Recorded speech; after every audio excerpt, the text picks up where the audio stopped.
Assalomu alaykum. Mana Tojikistondan bemorlarimiz kelishibdi. Bo'qodan shikoyat qilishyapti. Shikoyatlari chi shikoyatchi esa dilto tez desasizmi? Aroq shapak yesadi.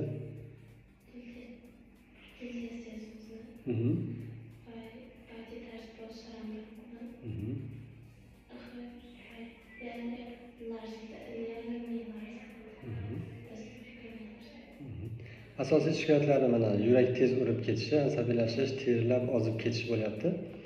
Xo'p, bo'qoni o'zi qilib kelishgan, o'zida diffuz bo'qo bo'lyapti. Endi bunda tireotoksikoz shikoyatlarini qilishyapti. Biz hozir endi tekshirib ajratamiz bunda Graves kasalligimi yoki autoimmun tiroidit Hashimoto kasalligini tireotoksikoz bosqichini ajratib olamiz va shunga qarab davo muolajalarini boshlaymiz.